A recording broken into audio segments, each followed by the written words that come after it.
पर्सी और राजकुमारी। गांव में सभी पर्सी का मजाक उड़ाते हैं। वह हमेशा मूर्खों की तरह काम करता है और किसी न किसी के लिए मुसीबतें खड़ी कर देता है। एक दिन उसी मैसी गुडविन के घर मक्खन लेकर जाना था। उसने मक्खन के जमे हुए टुकड़े को टोकरी में रख लिया। सारे रास्ते यह वही सोचता रहा कि उसे इतना पसीना क्यों आ रहा था। जब उसने टोकरा नीचे रखा तो वह हैरान परेशान हो गया क्योंकि वह तो खाली था। सूरज की गर्मी से सारा मक्खन पिघल गया था और वही धार बनकर उसके पूरे मुंह पर बार बार आ रहा था, जिसे वह पसीना समझ रहा था। इसके लिए उसी मैसेज गुडविन से अच्छी खासी डांट सुननी पड़ी। वैसे तो वह सारा दिन आवारागर्दी करता है, लेकिन काम करवाने के लिए कोई न कोई उसे तलाश ही लेता है। एक दिन मैसेज रोज सर ने उसे लेन किसान के घर भेजा ताकि वह उस सूअर को ले आए जो मैसेज रोज सूअर के लिए रखा गया था। पर्सी जल्दी ही वापस आ गया।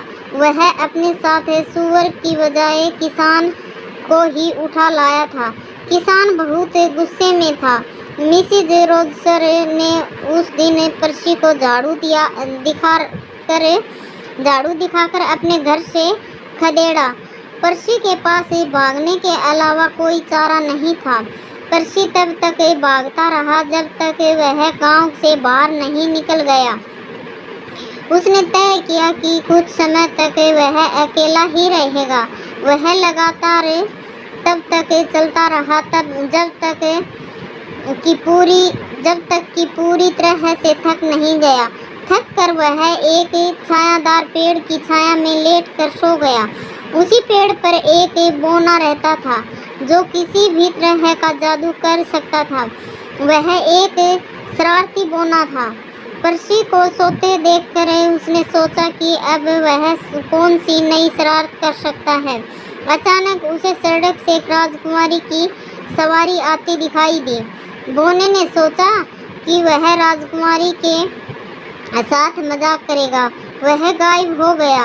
उसने राजकुमारी पर थोड़ा सा जादुई पाउडर छिड़क दिया, जिससे वह अपने आसपास की हर चीज को पसंद करने लगी।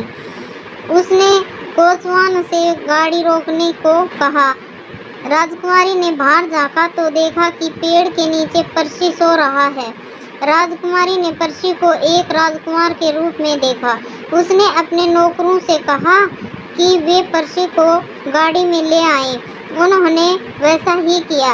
इसके बाद वह गाड़ी राजकुमारी के महल की ओर चल दी। शरारती बौना बड़े मजे से गाड़ी की छत पर बैठा था। पर्सी की आंख महल में खुली। राजकुमारी उसका बहुत ख्याल रख रही थी। वह उसे पसंद करने लगी थी। पर्सी को भी ऐसे लगने लगा मानो वह कहीं का राजकुमार हो। राजकुमारी ने तय किया कि वह उसी राजकुमार से शादी करेगी। उसने अपने माता पिता को इस बारे में बताया। राजा को भी पर्सी बहुत अच्छा लगा। उन्होंने एक शानदार समारोह का आयोजन किया जिसमें समस्त नगरवासियों को बुलाया गया। मैसेज गुडविन और मैसेज रोजर भी वहां उस समारोह में आए। जब उन्होंने राजकुमारी को राजकुमार बने पर्सी के साथ देखा तो उनकी हैरानी की सीमा न रही। पर्सी ने उन्हें पूरे आदर के साथ महल में रखा और अपनी पत्नी से मिलवाया। उसने अपनी गांव वालों की बहुत प्रशंसा की, उनका सत्कार किया।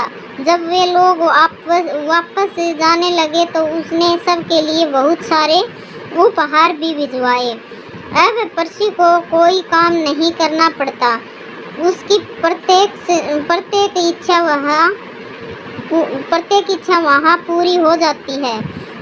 उसके कारण अब किसी को कोई परेशानी भी नहीं होती है। अब वह बड़े मज़े से राजकुमारों की तरह महल में ही रहता है। धन्यवाद।